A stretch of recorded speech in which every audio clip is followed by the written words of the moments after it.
Rodolfo Gonçalves Leite de Abrantes, conhecido como Rodolfo Abrantes, é cantor, compositor e pastor. Rodolfo se tornou conhecido em todo o país com a banda Raimundos. É autor da música Isaías 9. Receba com muita alegria e honra, Rodolfo Abrantes. Perfume de nardo puro, muito precioso, ungiu os pés de Jesus e os enxugou com seus cabelos. E toda a casa se encheu com o cheiro do perfume. Repete comigo, e toda a casa se encheu com o cheiro do perfume. Que o Senhor nos abençoe, amém? Queridos, assim, eu tenho crido que quando se encerra um ciclo na nossa vida, quem estava aqui na sexta-feira quando eu ministrei? Você lembra do que eu preguei? De Caim e de Abel? Lembra? Amém? Quando se encerra um ciclo, os frutos denunciam que o que começou a ser feito se concluiu. Então é tempo de descanso, é tempo de você parar e apresentar isso diante do Senhor. E Ele vai te levar para continuar a fazer o que você fazia, só que em outro nível. Amém? Por isso que é tão importante a gente descansar. É importante demais, meu irmão. Eu nasci para esse negócio. Eu amo descansar. Amém? Eu nasci para isso. Eu acho que é meu chamado. Sério, não estou mentindo não, eu acho que é meu chamado. A maioria dos meus pastores, amigos meus, quando chegam perto de mim, eu não fico conversando de papo de igreja, de crente, de problema. Não, eu converso besteira com eles. Sabe por quê? Para os caras descansar. A pensar em outra coisa, meu irmão. Refrigera a tua alma, vamos ser normal aqui. A gente é de Deus, amém, não precisa provar nada para ninguém. Você está num ambiente de descanso. Eu amo esse negócio. Quando na criação, Deus fez todas as coisas até o dia sexto, o dia sétimo, Ele descansou. Lembra que eu falei isso na sexta, amém? E abençoou e santificou esse dia. O interessante é que o dia seguinte do dia sétimo não foi o oitavo, foi o primeiro de novo. Depois do descanso, Deus agora está plantando o jardim no Éden. Parece que Ele está fazendo a mesma coisa que Ele fez, só que em outro nível. Ele forma o homem de novo, só que agora bem diferente. Tipo, não simplesmente dizemos, façamos o homem a nossa imagem e semelhança. Não, agora Ele mete a mão na massa, faz um boneco de barro, sopra nas narinas. Parece que Ele está fazendo de novo a mesma coisa em outro nível. E assim somos nós quando a gente para tudo, se apresenta diante do Senhor. Então Ele pode abençoar o que a gente fez, trabalhar dentro de nós. E então quando você voltar a operar, é a mesma coisa, só que tudo diferente. Então essa vida nunca vai ficar chata, amém? Você vai perceber que esse primeiro período de descanso que teve, começou tudo de novo. Até que Deus discerniu que não era bom que o homem ficasse só. Então Deus deu mais trabalho ainda para o homem, falou, você vai dar nome para todos os animais. Então fica uma dica para os varões, amém? Você quer casar, querido? Deus vai te dar um trabalho antes, amém? É bom, as irmãs gostaram. E depois que o cara trabalhou bastante e deu nome para todos, ou seja, ele concluiu o que ele tinha sido chamado para fazer, Deus deu a ele um profundo descanso. E quando deu a ele um profundo descanso, Deus trabalhou nele. Fica aí uma deixa, é uma revelação inútil, mas a primeira cesárea foi no homem, amém? Nasceu a mulher. Revelações inúteis, só servem para isso. Você fala, olha que legal, é mesmo. Revelações inúteis, tipo assim, aquelas perguntas, pastor, Adão tinha umbigo? Você pensa, pô, acho que não. Não faz diferença nenhuma, revelação inútil. Eu sei que Adão não tinha sogra.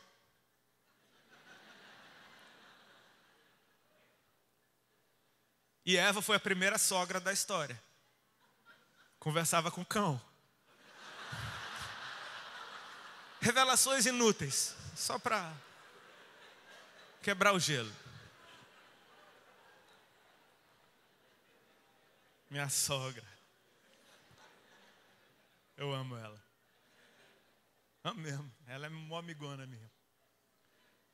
Para que eu estou falando essa besteirada toda? Não é besteira, é Bíblia, amém? Mas vamos descansar, amém? Porque essa casa está entrando num novo ciclo. Amém? Esse é um período de descanso, de festa, os pastores sentados, só ouvindo, meu irmão. Descansa. Amém? Aproveita, é festa. Significa que algo foi concluído. Um ano, um ciclo terminou. E eu quero profetizar que esse novo ciclo vai ser bem melhor do que o primeiro. Amém? Eu quero liberar isso sobre essa casa, que Deus vai levar para um novo nível de entendimento, um novo nível de revelação, um novo nível de fluir nele, de ouvi-lo, de obedecê-lo, nossos ouvidos espirituais cada vez mais aguçados, mais apurados, aquilo que Deus espera. E continuando sendo a mesma coisa, fiéis a Deus, amém? Continua nele, você vai perceber que Deus vai continuar se movendo através de você em níveis ainda maiores. Recebe esse novo nível, amém? Deixa eu contar que experiência foi essa que eu tive em novembro do ano passado.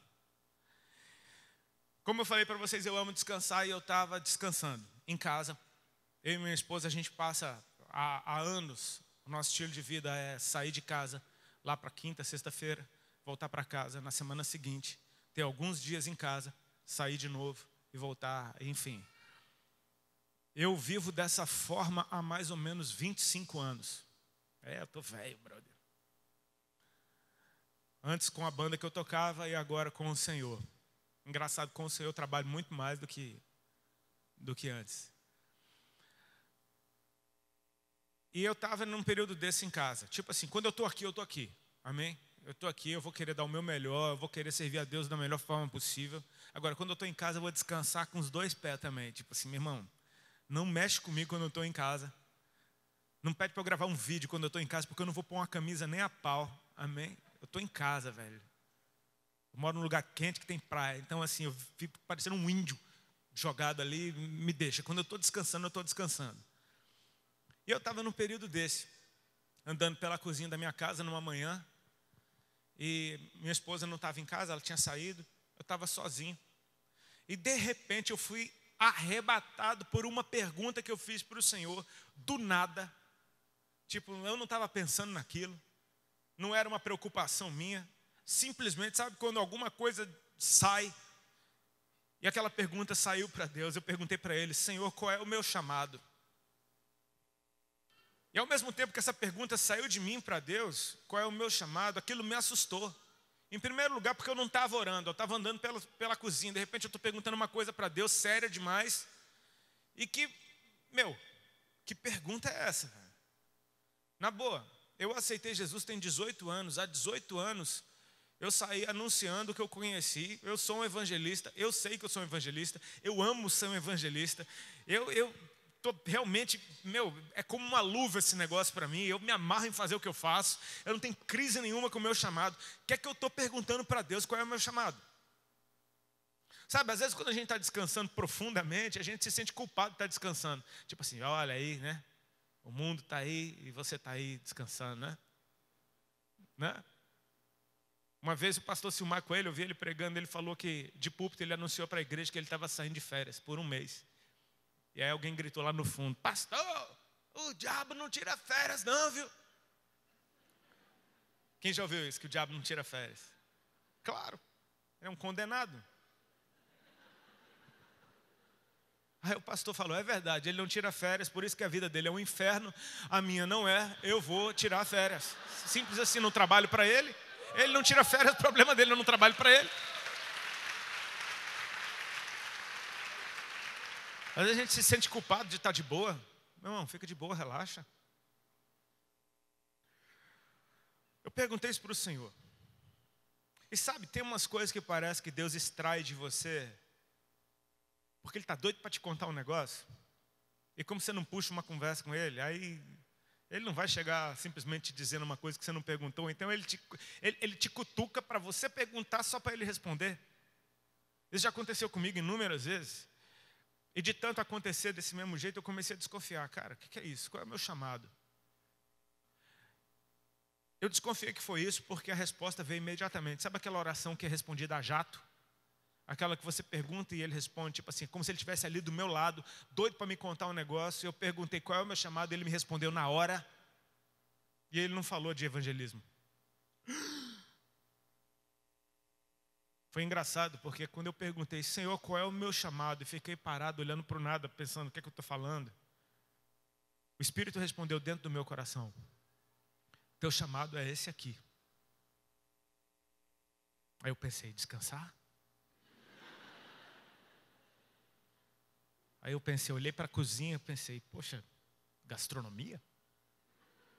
Abrir um restaurante? Respostas idiotas, que não tem nada a ver com o que Deus está falando. Deus está falando de coisas profundas do Espírito. Ele disse, teu chamado é esse. Conversando comigo, na minha presença. Me perguntando qualquer coisa, para que eu possa te dizer qualquer coisa.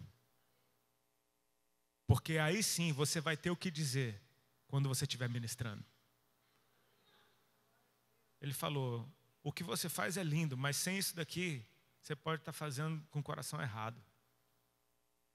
Muitos naquele dia dirão, Senhor, Senhor, em teu nome expulsei demônios, curei enfermos, enfim, fiz. E Deus vai dizer, apartai-vos de mim, vós que praticais a iniquidade, porque não vos conheço. Ou seja, o teu chamado é esse, ser conhecido dele. Estar na presença dele, conversando com ele. E aí Deus desatou a falar. Eu não sei se você é familiar com a voz do Senhor, eu te encorajo a buscar ouvi-la, amém? Mas você vai perceber que Deus fala bastante. Deus não é monossilábico como os homens, amém? Sabe que quando Deus fez o homem, ele macho e fêmea, ele os fez a sua imagem e semelhança, amém? Ou seja, as mulheres também são a imagem e semelhança de Deus, amém?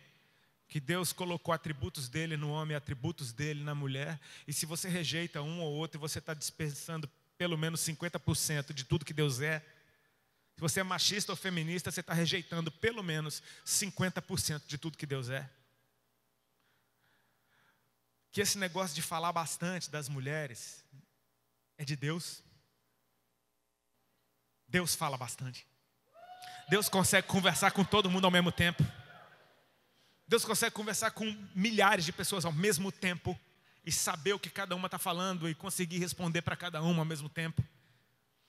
Isso é de Deus, amém? Aprenda a apreciar isso nas mulheres, essa característica, que parece um milagre, é um fenômeno. Eu vejo minha esposa conversando com 4 mulheres, eu me retiro e eu olho de longe, sem o som, só vendo. As 4 estão falando ao mesmo tempo e gesticulando, e todas estão se entendendo. Homem não é assim. Homem só fala uma e responde outra. Quando responde? Quando não responde pensamento. Eu muitas vezes respondo em pensamento. Chega uma mensagem para mim do WhatsApp, eu respondi na mente. Para mim está respondido. Quando Deus encontrou, em João 4, quando Deus encontrou aquela mulher na beira do poço de Samaria, você já leu aquele texto, viu tanto que ele é longo? Então disse o Senhor, respondeu a mulher, então disse o Senhor, respondeu a mulher, então a mulher disse, o Senhor falou, e aí Deus falou e a mulher disse. O texto é enorme, uma conversa de poucos minutos, cara, mas tanto tesouro saiu dali, por quê? Porque teve diálogo. Se esse texto fosse um homem, se Jesus estivesse sentado na beira do poço, cansado da viagem, de repente veio um homem tirar água, o texto ia ser assim, então veio um homem tirar água, e Jesus disse, dá-me de beber, aí o cara falou, toma. Acabou o texto, acabou o capítulo. Ia ser mais ou menos assim. Minha mulher diz que Deus criou Eva porque ele não aguentava mais a conversa de Adão. Todos os dias ao cair da tarde, e aí meu filho, como foi hoje? Foi bom. O que é que você fez? Um monte de coisa. Mas me diga, o que o senhor pediu. Chega, vou fazer a mulher. Fez a mulher, pronto. E aí, como foi hoje? Ah, Deus, nem te conto, foi um monte de coisa, não sei nem por onde começar. Então, eu acordei hoje, a gente... Enfim. Estou engraçadinho hoje. Deus começou a falar naquela cozinha comigo. Ele falou, teu chamado é esse. Conversando comigo. E tem mais. Porque isso daqui é a parte mais importante do seu sacerdócio. E aí eu comecei a ficar interessado demais na conversa. Ele começou a falar para mim de sacerdócio. Então, leia a Bíblia, amém? Começou a me vir na mente o que é que um sacerdote fazia. Separados para Deus. para entrar na presença dele representando todo o povo.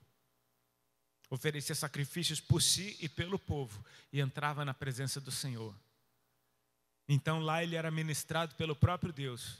E quando ele saía da presença do Senhor, ele ministrava ao povo. Ele era um representante do povo na presença de Deus, um representante de Deus na presença do povo. O sacerdote fica nesse lugar entre céu e terra. E Deus começou a me falar: essa pergunta que você me fez, na verdade ela não é sua mesmo, ela é da sua geração. Você trouxe um clamor da geração que você me representa na minha presença.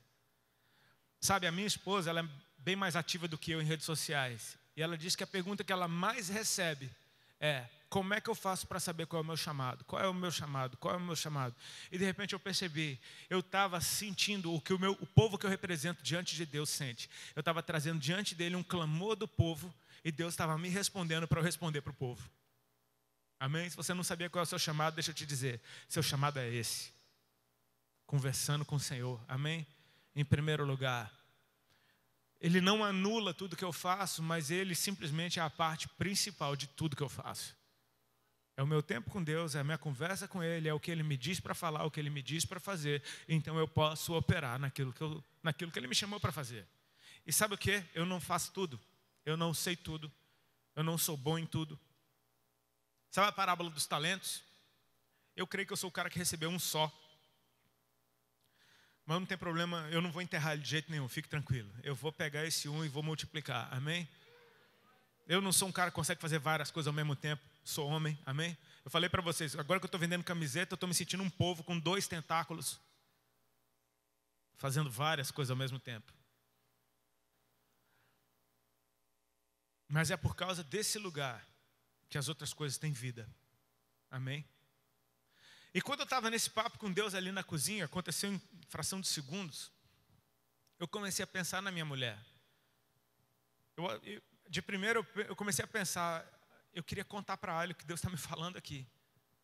Mas eu entendi que a minha esposa apareceu na minha conversa com Deus, porque Deus estava me mostrando ela, e me mostrando que minha esposa também tem o sacerdócio dela. Minha esposa também ministra. Que assim como eu, ela também viaja, ela também é boca de Deus na vida de muita gente. E ele começou a me mostrar que eu faço parte de uma casa sacerdotal. Aquela conversa não estava acontecendo no quarto de oração, estava acontecendo no centro da minha casa, na cozinha, no lugar onde tem mesa. E a minha esposa apareceu ali naquela conversa com Deus. Eu não sei se você já conhece a minha esposa ministrando. Creio que sim. Hoje em dia eu sou o marido da Alexandra. Glória a Deus por isso, me amarro. Um dia eu vou ficar só em casa e ela vai sair viajando. Eu cumprindo o meu chamado. Ela é completamente diferente de mim, cara. Em primeiro lugar, ela é mulher. Em segundo lugar, ela é bonita. Ela prega completamente diferente de mim. A mensagem dela é completamente diferente da minha. Ela é mulher, ela abre várias janelas na conversa. Ela sai falando, ela fala da Bíblia todinha na mensagem. E chega uma hora que ela simplesmente termina. Pronto, acabou.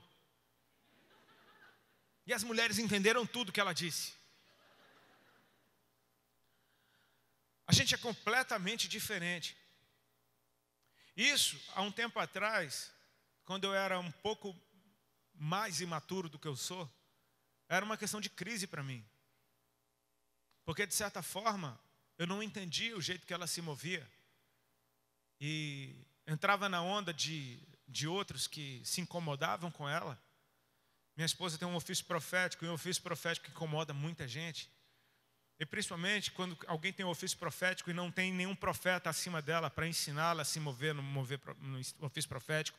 Um profeta que não tem ensino, ele muitas vezes vai causar incêndio por onde ele passa. Não significa que não é um profeta ou que é um falso profeta. Significa que simplesmente não teve ensino. Como se mover, o que fazer com a mensagem profética, o que fazer com aquilo que Deus está mostrando. Existe hora de falar, existe jeito de falar, existe uma linguagem certa de falar. Sabe, a gente é acostumado, muita gente hoje em dia tem medo de profeta, porque fala de profeta é aquele cara que vai mostrar para todo mundo o que você tem feito. Na frente todo mundo vai acabar com a sua vida. E cara, no Novo Testamento, você vai ver raramente isso acontecendo. O ofício profético no Novo Testamento é para exortação, para consolo. E exortação significa consolo, conforto. Edificação do corpo. Sabe, eu vi num livro uma vez, de um profeta americano, e ele falava, cara, você está orando por alguém, Deus mostrou que essa pessoa tem problema com pornografia. Você não vai chegar e falar, eis que o Senhor está mostrando que você tem problema com pornografia. Você vai acabar com a vida do cara, com o casamento dele. É muito mais fácil você chegar para ele, ei, Deus está me mostrando que Ele está te chamando para um novo nível de santidade. O cara sabe, pronto, você edificou a vida dele e chamou ele para esse lugar, amém? Minha esposa tem esse ofício e eu não sabia entender ela. Eu achava que ela era imatura, que ela era infantil. Isso era crise dentro do nosso casamento inúmeras vezes. Até um dia que a gente foi consagrado missionário na igreja que a gente fazia parte. E o profeta que estava ungindo a gente era um americano. Um cara que, sabe daqueles apurados, daqueles que, acerta tudo na lata, na mosca. Tipo, o cara profetiza para 100 pessoas e, tipo, sabe aquele cara que você tá ligado, você fala, velho, esse cara tem um canal direto com Deus que é bizarro. Ele virou para minha esposa, começou a rir olhando para ela e falou, eu vejo você criança e você está sempre falando e falando e falando e falando e falando e falando. Nisso eu já comecei a chorar, ele começou a chorar, a igreja inteira começou a falar, esse cara é profeta. Ele falando em inglês, né? Ele falando, you're talking and talking and talking and talking and talking and talking and talking. Ele falou, e você está sempre metido em problema. Aí ela começou a rir e chorar, é verdade, é verdade, é verdade. Aí ele riu, ele falou, assim te diz o Senhor, I accept what men reject. Isso significa, eu aceito o que o homem rejeita. Eu aceito o que o homem rejeita. E ficou repetindo e gritando isso, eu aceito o que o homem rejeita, eu aceito o que o homem rejeita. Pum, minha esposa caiu no chão, eu fiquei lá com aquela cara de tolo, né? Tipo assim, glória a Deus, aleluia. Tipo, otário, né? Deus foi trabalhando em mim, eu comecei a admirar que a minha esposa é completamente diferente de mim. E comecei, ao invés de me incomodar com isso, a honrar isso. E a perceber, cara, minha esposa é daquelas que não tem filtro, velho. Não tem filtro. Ela não fala as coisas para ofender os outros, mas quando vê, ela falou. Já que ela não quis os filtros, eu peguei todos para mim. Veja bem, não é bem isso, porque no grego quer dizer, sabe, tipo assim, você tenta dar um jeito para não machucar ninguém, para não causar incêndio. Ela não tem filtro algum e ela chega e dá-lhe. E o canal dela chama Dale Ali. Tipo, vai Dale, pronto, é isso. Quando ela vê, ela falou. E sabe o quê? Eu sei que Deus ama o meu cuidado de não ofender ninguém. E o mesmo Deus ama o fato dela falar a verdade, doa quem doer. Eu creio que Deus tem saudade de gente como ela. Que chega e larga, meu irmão. Porque a verdade, ela faz bem. Amém? Então eu comecei naquela conversa com Deus a perceber, cara, eu faço parte de uma casa sacerdotal, que a gente flui diferente, e os ministérios se completam, mas tem um ponto em comum, esse lugar na presença, ouvindo Deus falar. Essa introdução gigante foi a experiência que me trouxe para esse texto, porque quando eu começo a pensar nessa uma coisa que interessa, e numa casa sacerdotal, Deus me arrastou para João 12, quando fala dessa casa sacerdotal, que é a casa de Marta, Maria e Lázaro. Desse povo que é bem interessante como família. Amém? Eu não sei se vocês têm culto de família aqui na igreja. Tem culto de família? Tem. Normalmente culto de família, a galera já entende. Culto de casais. Vamos falar de casamento e de criação de filho. A maioria dos cultos de família são assim. É engraçado porque nessa família aqui, você não vê a figura do pai, você não vê a figura da mãe, você não vê a figura do marido, da esposa. Você só vê irmão dentro dessa casa. Marta, Maria e Lázaro. Tem 3 irmãos dentro dessa casa. Não sei o que aconteceu com os pais deles, que não aparecem na história. Não sei, não faço ideia. A Bíblia não diz. Mas eu sei que nessa casa todo mundo é irmão. E isso profeticamente já fala bastante comigo. Dentro de uma casa, meu amigo, tem um pai. Amém? E todo mundo é irmão. Não interessa a tua posição dentro dessa casa. Se você é o pai, a mãe, o irmão, a irmã. Interessa que se você é filho de Deus, você é irmão da sua família. Amém? São irmãos ali. Essa família não tinha o favorito. A Bíblia diz que Jesus amava Maria, e amava Marta, e amava Lázaro. Ou seja, ele tem amor por todos. E os três são completamente diferentes um do outro. Amém? É interessante também porque nessa família, diferentemente de outros discípulos que Jesus tinha, que ele encontrava pelo caminho e falava, tu vem e me segue. E o vem e me segue significa, larga tudo que você está fazendo, abandona a sua vida e vem andar comigo aonde eu estiver. Para essa família, Jesus não disse.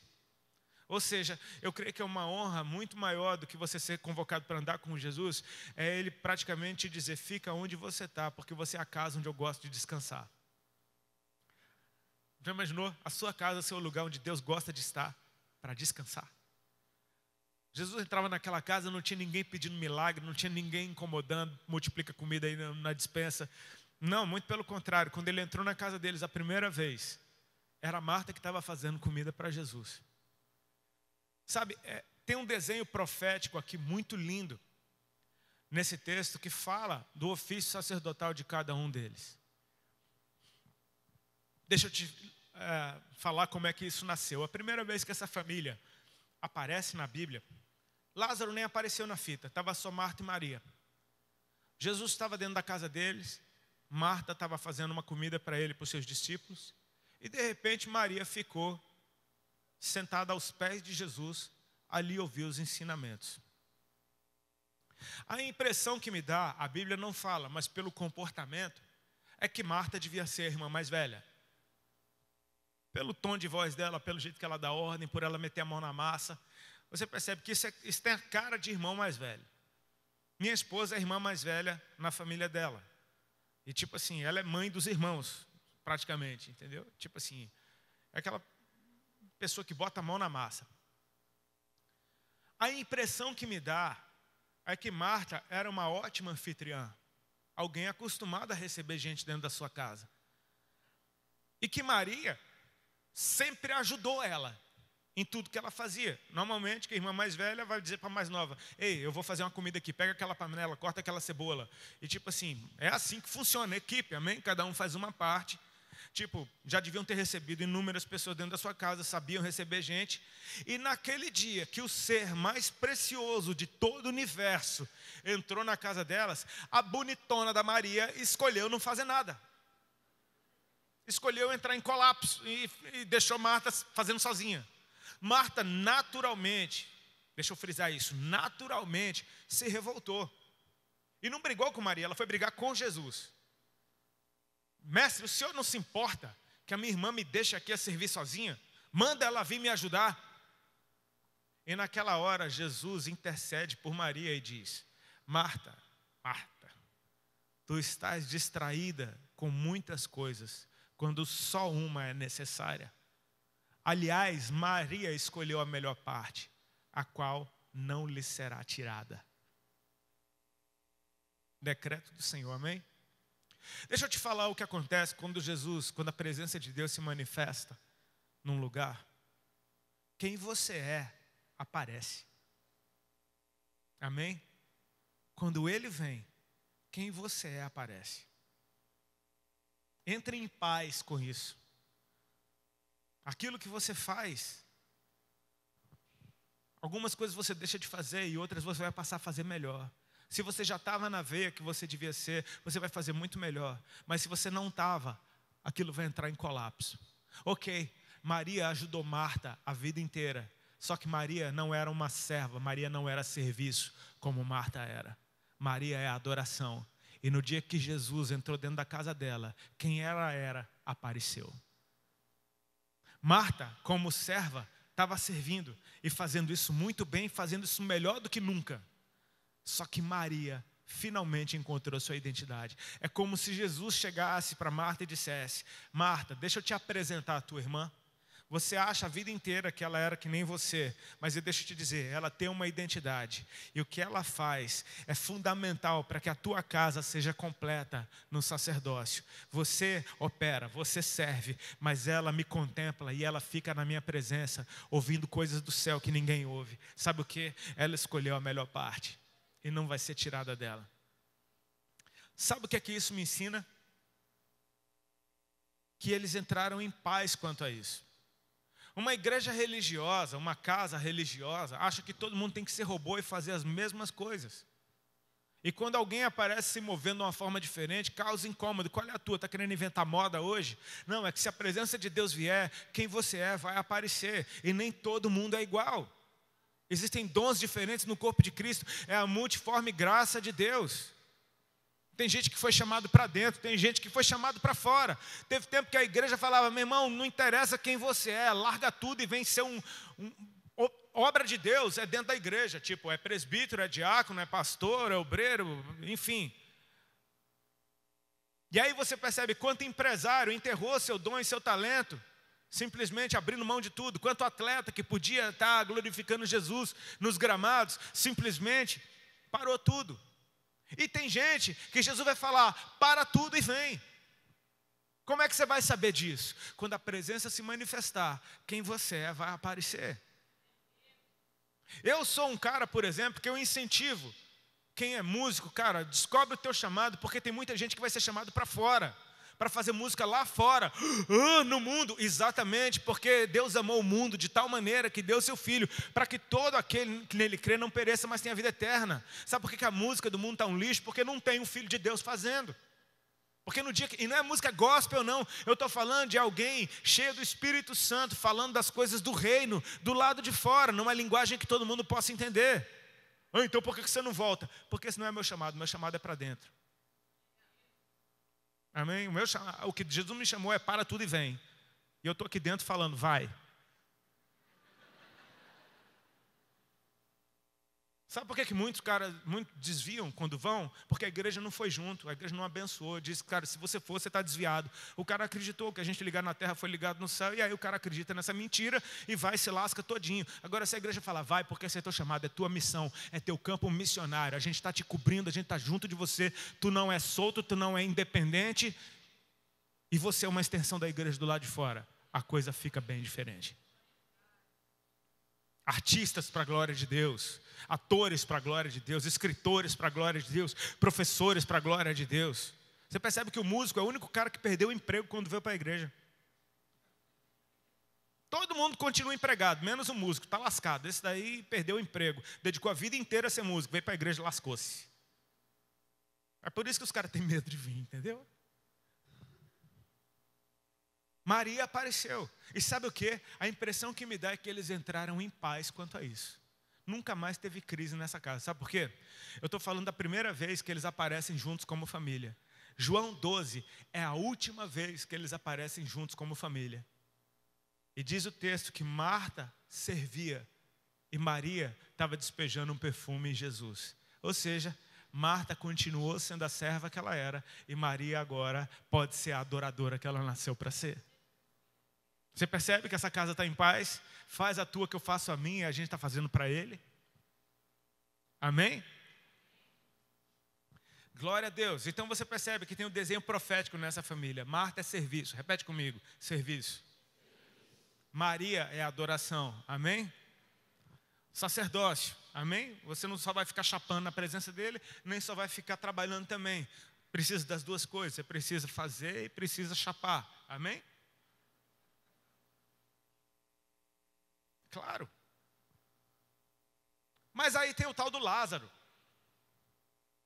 E Lázaro também faz parte dessa família e também tem um desenho profético por chamado dele. Só que às vezes é difícil discernir quem Lázaro é nesse desenho profético. Porque Lázaro não aparece fazendo muita coisa. Tipo, o primeiro dia que Jesus entrou naquela casa, ele nem estava. Depois Lázaro só aparece adoecendo, dando trabalho para as irmãs, morrendo, dando trabalho para Jesus. E agora ele está comendo. Meu irmão, eu queria ser amigo de Lázaro. Que chamado bom andar nada é esse, né? Mas você percebe que está ali bem claro. O final da história aqui, desse texto está bem claro. Marta servia e Lázaro era um dos que estavam à mesa com Jesus. E Maria adorava. Lázaro é a comunhão. Lázaro é a mesa, amém? Lázaro é exatamente essa liga que mantém tudo funcionando, que mantém o porquê dessas coisas. Cara, você pode ter o melhor serviço do mundo, a melhor adoração do mundo, se a comunhão estiver fraca, a coisa não funciona. Talvez seja a parte mais importante do nosso sacerdócio, como casa. Porque você não vai ver na Bíblia ninguém tentando matar Maria porque ela adorava bonito, nem ninguém tentando matar Marta porque ela servia bem. Mas você vai ver que uma doença tentou matar Lázaro e matou.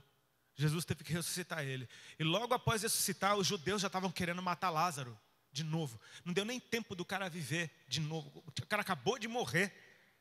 Já querem matar ele de novo. Pensa num cara que incomoda. Meu irmão. A nossa comunhão incomoda muito o inferno. Amém? Então eu quero te mostrar, debaixo desse desenho profético, Jesus se movendo para deixar essa casa em harmonia até o momento que você vê aqui. Deixa eu ver a hora para não passar muito. Aleluia, glória a Deus. Estou no tempo. Em João 11, Lázaro adoeceu. E as suas irmãs discerniram a mesma coisa. E em concordância, mandaram chamar Jesus. Elas mandaram um recado para ele dizendo: Lázaro, aquele a quem tu amas adoeceu, vem depressa. Sabe o que essa casa sacerdotal reconhece? Que a mesa está doente. E a cura da mesa é a presença de Jesus. Que se a presença não tiver, a mesa adoece.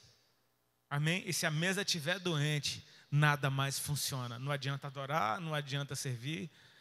É hora de parar tudo e chamar Jesus de volta. E atrair a presença de novo. Amém? Então elas estão se movendo unânimes. Eu faço uma coisa, tu faz outra. Mas para que essa casa tenha vida, para que a nossa mesa tenha vida, para que a nossa comunhão seja viva, eu preciso chamar Jesus de volta para esse lugar. Elas sabiam que se Jesus viesse, esse homem seria curado. Amém? Se Jesus voltar para a mesa está viva de novo. Elas mandam chamar Jesus. E quando Jesus recebe a notícia, era como se Deus colocasse a mão no ombro dele, o pai colocasse a mão no ombro dele e dissesse: fica aí onde você está, ainda mais um pouco. Ele dizia: eu não faço nada que eu não vi o meu pai fazer.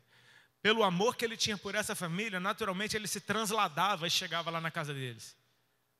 Mas Deus segura ele e Jesus diz: essa doença não é para a morte, mas é para a glória de Deus.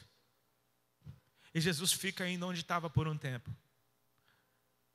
Lázaro continua adoecendo e veio a falecer. E teve choro, e teve luto, e teve velório, e teve enterro, e teve questionamento, e teve dúvida. Quando coisas ruins acontecem, a gente se pergunta: onde é que Deus está? É assim ou não é? É natural, é humano. Elas deviam estar se perguntando: por que Jesus não veio? Será que ele não recebeu a mensagem? Será que ele não se importa? Será que ele não me ama? Imagina o tanto de pergunta que devia ter vindo na cabeça dela. Eu sei que de repente Jesus diz para os seus discípulos: nosso amigo Lázaro adormeceu, mas a gente vai lá para despertar ele. Você consegue imaginar o tom de voz de Jesus, de quem sabe o que vai acontecer? Amém? Para a gente está morto, para ele só está dormindo. Amém? Para a gente não tem mais jeito, para ele basta ele chegar e chamar pelo nome e tudo volta a viver. Amém? Jesus não está nem um pouco desesperado. Jesus está totalmente no controle da situação, no timing certo. Ele fala: a gente vai voltar agora, porque ele dormiu, e a gente vai despertar ele agora. Amém? Do seu sono. Os discípulos não estavam muito afim de voltar para lá. Eles começam a falar: Senhor, até agora os judeus estavam querendo te matar, e o Senhor quer voltar para lá? Aí Jesus fala abertamente: irmãos, Lázaro morreu. E eu me alegro de que vocês não estavam lá, para que vocês possam crer. Aí Tomé diz: então vamos lá morrer junto com ele, tá bom? Tipo assim, os caras estão, ninguém ajuda, entendeu? Percebe que ninguém ajuda? Eles voltam então para a cidade de Marta, Maria e Lázaro. E quando eles chegam na porta da cidade, a presença está chegando, amém? E quem mete a mão na massa, quem não aguenta ver uma coisa quieta, é Marta. Marta já sai correndo para catar Jesus já na entrada da cidade. Marta vai até Jesus e olha o que ela faz. Ela se ajoelha diante dele e diz: mestre, se o Senhor tivesse aqui, o meu irmão não tinha morrido. Ou seja, ela sabe, amém? Ela sabe, tu és a cura, tu és a vida. Se o Senhor tivesse aqui, o meu irmão não tinha morrido. Você vai perceber que Jesus está totalmente no controle da situação. Ele vai tentar chamar a fé de Marta para outro nível. Tipo, é Deus querendo te animar, amém? Amém? Está aí? Ele chega para Marta e diz: Marta, você não crê que o seu irmão há de ressuscitar? Hã? Jesus está tipo, vem comigo, vamos lá. Você não crê que seu irmão há de ressuscitar? Tipo, dando uma cutucada nela. Você não faz ideia do que vai acontecer. Você não crê que ele vai ressuscitar? Aí Marta crê, sim, eu creio. No último dia. Sabe, tipo assim, a fé dela bate no teto. Ela crê na coisa certa, mas não passa dali. Tipo assim, não, assim, você está tão entretido na tua dor que você não crê mais nada. Você crê, mas não crê. Tipo, não, eu creio que ele vai ressuscitar assim no dia do Senhor, no último dia. Tá. Aí Jesus, não, peraí, vamos lá, vamos começar de novo. Amém? Marta, eu sou a ressurreição e a vida. E aquele que crê em mim, ainda que esteja morto, viverá. Vamos lá, vamos, bora, vem. Ela fala, sim, eu creio que tu és o Filho de Deus, que havia de vir ao mundo. Ela crê na coisa certa, mas a fé dela tem um teto que não passa dali. E a conversa termina desse jeito. Jesus continua parado na entrada da cidade. Marta vai embora, larga Jesus ali. A coisa está meio estranha. Ela volta para dentro de casa e ela vem com uma notícia para Maria, que foi ela que inventou. Ela chega, Maria, o mestre chegou e está te chamando. Jesus não chamou ela. Quem está chamando é Marta. Mas isso é muito legal, tenta ver o desenho profético que tem nisso.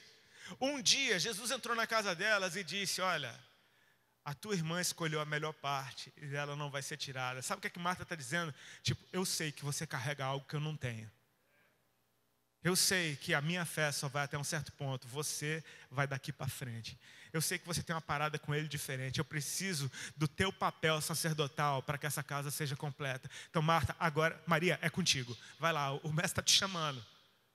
E quando ela chega, a Bíblia diz que Maria chegou ao lugar onde Marta o tinha deixado. Ou seja, Marta não moveu Jesus. Amém? Jesus chegou, parou e ficou. Maria vem até Jesus pelo mesmo caminho que a sua irmã, se ajoelha diante dele como a sua irmã e diz a mesma coisa que a sua irmã falou. Senhor, se tu estivesses aqui, o meu irmão não tinha morrido. A mesma coisa. Só que dons diferentes, jeitos diferentes, lugares no espírito diferentes.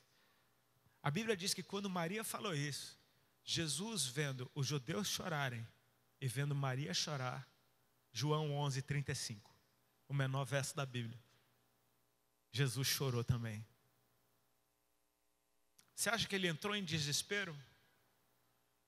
Que ele simplesmente esqueceu o que ele tinha feito? Ele entrou em desespero, ai meu Deus, Lázaro morreu.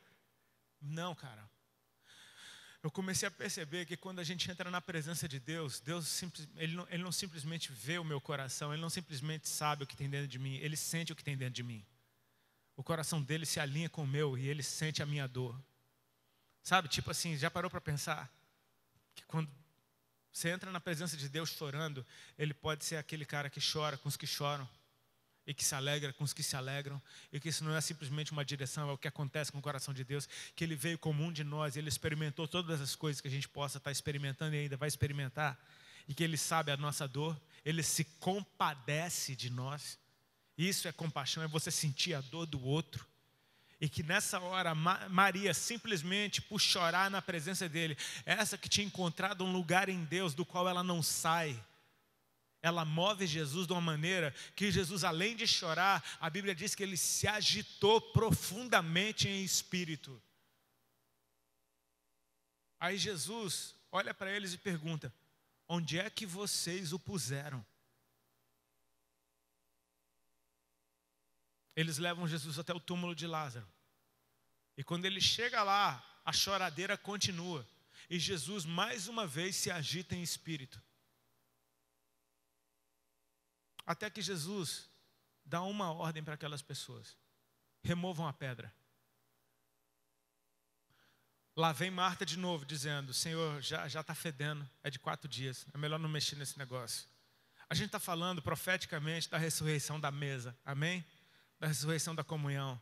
E você percebe que como a gente é hábil em simplesmente fingir que perdoou, em fingir que reconciliou, e fingir que está tudo bem, botar panos quentes, guardar aquela mágoa dentro do coração, perdoou coisa nenhuma, está ali querendo que morra, está querendo que Deus venha e trate, pese a mão. Quantos já viram isso? Amém? Só eu que já... Não acontece aqui não, né? Só lá em Itajaí.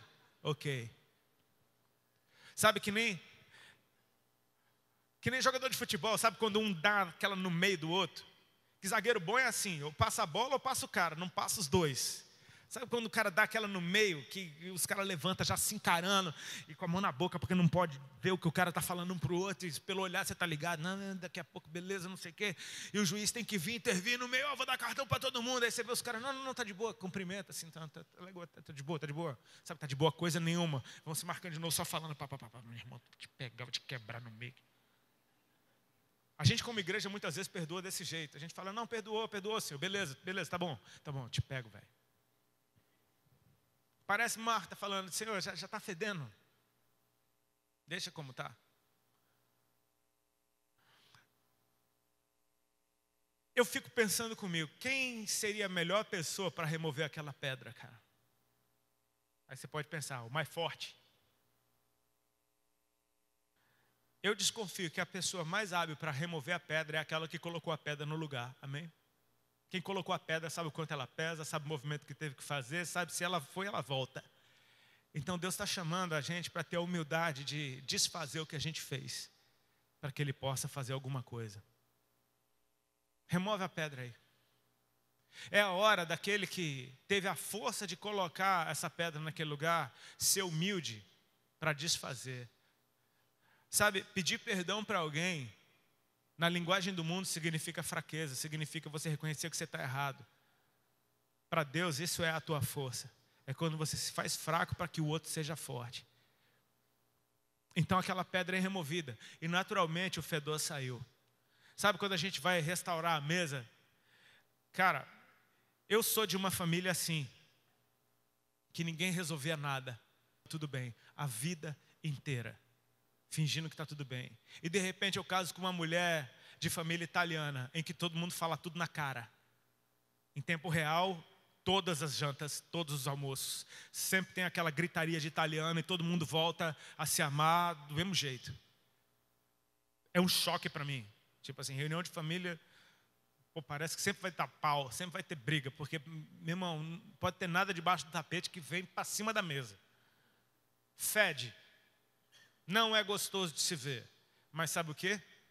Depois que resolve de verdade. Não tem brincadeirinha ali não. O mau cheiro saiu. E quando a gente obedece o Senhor e dá o primeiro passo, Ele não está mandando você resolver a situação. Ele está mandando você dar o primeiro passo. Amém? Pede o perdão. Remove essa pedra. Agora é com Ele. Quando você dá o primeiro passo na direção de fazer aquilo que agrada o Senhor, você pode ter certeza que agora Jesus e o Pai entram em ação e alguma coisa linda vai acontecer. Porque nessa hora já não tem mais conversa de ninguém ali, agora é Jesus conversando com o Pai. E Ele faz uma oração, no mínimo, interessante diante daquelas pessoas. Ele diz, Pai, graças te dou porque me ouviste. Aliás, eu sei que tu sempre me ouves, eu só estou falando isso por causa desse povo que está aqui assistindo. É tipo como Jesus estivesse dando uma aula, tipo ele e o Pai mostrando como é que se faz. Depois de simplesmente orar dessa forma, de dizer, ei, eu estou aqui em contato com o Pai e alguma coisa vai acontecer, Ele chama Lázaro pelo nome. Ele diz, Lázaro, vem para fora. E cara, imagina você lá, você viu o enterro do cara, você foi no velório do cara, você está chorando pelo cara há dias, e de repente tem um movimento dentro daquele túmulo. E aquele que estava morto começa a sair andando. E ele está de pés e mãos atados. Não está fácil dele sair, amém? É com esforço, mas ele está saindo. Ele está ouvindo o som da vida chamando ele para o lado de fora. E ele está se movendo para fora daquele lugar de morte. E agora ele está vivendo da Silva. E agora Jesus vai te dar uma nova ordem. Agora você desata ele e deixa ele ir. Agora o teu papel é manter a mesa viva. O teu papel é manter a comunhão funcionando. O teu papel é manter as coisas como elas deveriam ser. Ele restaurou completamente aquela família. Amém? Porque agora serviço funciona melhor do que nunca, a adoração funciona melhor do que nunca e a mesa está vivinha. João 12, você vai ver eles completamente restaurados. Houve um jantar em Betânia. Marta servia, feliz da vida. Lázaro era um dos que estava à mesa com Jesus, feliz da vida. E Maria vem entregar uma adoração para Jesus completamente extravagante. Ela não se trata simplesmente de ficar na presença dele. Ela está despejando perfume nos pés de Jesus. E a casa se enchendo com aquele cheiro. Você percebe que agora eles estão podendo simplesmente fluir no que eles foram chamados para ser.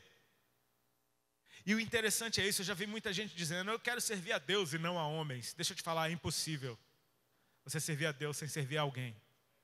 Amém? É impossível. Você vai ver que Marta servia, não só a Jesus, ela estava servindo todo mundo que estava naquela mesa, amém? Mas quando você serve todo mundo, você está servindo a Cristo que está na mesa. Lázaro era um dos que estavam com ele à mesa, amém? Então você está tendo comunhão com os irmãos, é com Cristo que você está tendo comunhão também, amém? E Maria tem uma coisa interessante, porque Maria ela não despeja perfume em todo mundo, ela só despeja nele, ou seja, a adoração é só para o Senhor mesmo. Mas a casa inteira se encheu com o cheiro do perfume, ou seja, você tem um adorador na casa, todo mundo vai adorar e vai sentir o mesmo cheiro, amém? A cereja do bolo dessa mensagem, o que eu queria deixar para vocês aqui dessa casa em Rio Branco, é que esse jantar não está acontecendo na casa de Marta, Maria e Lázaro. Se você ler nos outros evangelhos, onde acontece esse jantar em Betânia, você vai saber que isso daqui aconteceu na casa de Simão, o leproso. Sabe o que isso me fala? De Jesus restaurando uma casa e levando essa casa para dentro de outras. Então essa casa restaurada pode levar vida para dentro de outras casas que também precisam ser. A tua casa vai funcionar em favor de outras casas. O que Deus fez em você vai ser saúde e vida na vida de outros. Sim, aquela mesa estava interessante, tinha um ex-leproso, um ex-morto. Cara, está muito lindo esse lugar, amém? Jesus restaurou um para levar essa restauração viva para a mesa de outros. E agora, na casa de Simão o leproso, tem comunhão, tem adoração e tem serviço.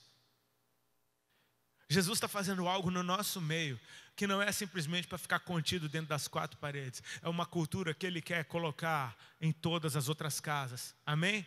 É a tua igreja servindo outras, é a tua casa servindo outras, é a tua cidade servindo outras, é o teu estado servindo uma nação, é a tua nação servindo outras nações.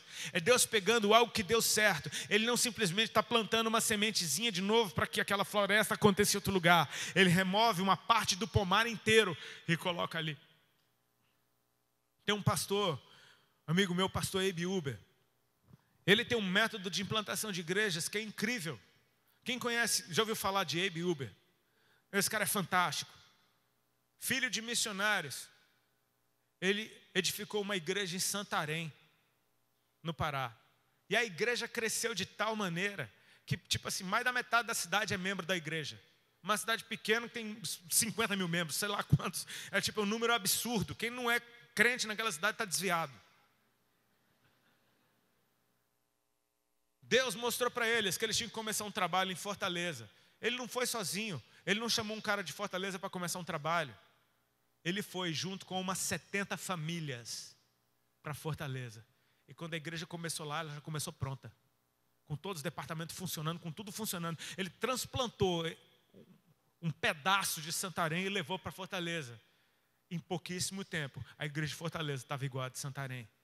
Deus mostrou para ele São Paulo. Sabe o que ele fez? Pegou umas 100 famílias e foi de Fortaleza para São Paulo. A igreja lá já começou pronta, com tudo funcionando. Porque você não leva simplesmente uma placa, você leva uma cultura inteira.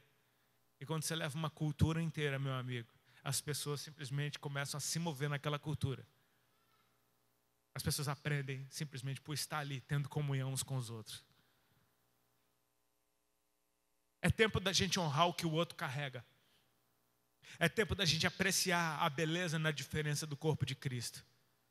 A entender, sim, Tem um que serve muito bem, e tem o outro que adora muito bem. Sim, tem o outro que ensina muito bem. Sim, tem um que tem uma mensagem, meu irmão, que é profética, avivalista, que traz viva, que bota todo mundo incendiado. E tem aquele mestre também que tem aquela mensagem que fala baixo, não sei o quê, papapá, papapá, mas te ensina coisas que você precisa saber para que você possa ser edificado. Não é questão de preferir esse ou aquele, é questão de honrar o que o outro carrega para que o corpo seja completo. Tem gente que foi chamado para fora, tem gente que foi chamado para dentro. Tem gente que vai falar a verdade na cara e tem gente que vai depois passar um bálsamo naquele que ficou dodói. É o mesmo corpo funcionando de inúmeras formas para que tenha saúde na casa e essa casa possa ser levada para outros lugares. Deus já está fazendo isso. Eu queria só te situar no que Deus está fazendo ao redor da história. Nós fomos evangelizados por inúmeros missionários que abriram mão do conforto de país de primeiro mundo para virem para o Brasil, especialmente para o norte do Brasil, e começar um trabalho que incendiou completamente a nossa nação. Sim, esse trabalho deu fruto e hoje essa nação tem mais de 40 milhões de cristãos. É tempo da gente, em gratidão, se mover para o lado de fora da nossa nação para levar o evangelho que a gente recebeu para muitos lugares onde o evangelho parece estar apagado. Eles têm um crédito de justiça. É tempo da gente deixar Deus restaurar nossa casa para que a gente possa levar essa mesa completa e servir outras mesas. Amém? Tem um papel para você nessa história. Não simplesmente de contemplar e assistir o que Deus está fazendo, mas ser uma parte fundamental do que Ele está fazendo. Não tem desperdício no reino de Deus. Ele te chamou para operar em algo. Tem algo dentro de você, no qual você é muito bom. E com a graça de Deus, você vai ser sobrenaturalmente bom naquilo que Ele te chamou para fazer. Para uns é extremamente difícil. Para você, simplesmente flui de quem você é. Porque é a graça que Deus colocou sobre você. Sim, cara. Sem você, essa casa não está completa. Não interessa qual é a parte que você ocupa nesse desenho. Interessa que se tem um membro do corpo doente, a casa parou. E eles sabem que a presença de Jesus é o que faz tudo voltar à vida. É um convite para que Jesus se assente à mesa. É um convite para que o Senhor volte para esse lugar e estabeleça todas as coisas. Porque onde Ele está, eu sei quem eu sou. Esse sou o verdadeiro eu, na presença de Deus. Eu vi uma vez um pastor falando sobre isso. Daqueles irmãos que você já deve ter conhecido algum, que aceita Jesus todo culto que vem, porque está sempre se desviando quando termina o culto. Aquele irmão que você fala, eu sei o que esse cara tem feito, o cara é um baita de um maluco. Aí vem aqui na igreja, fica levantado para o alto, fingindo que está adorando a Deus, e a gente julga. O que esse pastor falou, na verdade, ele não é um hipócrita adorando a Deus. Quando ele está com as mãos levantadas para o alto, ele é quem ele realmente é. E essa é a verdade que ele tem que carregar para o lado de fora. Na presença de Deus, quem eu sou vai aparecer.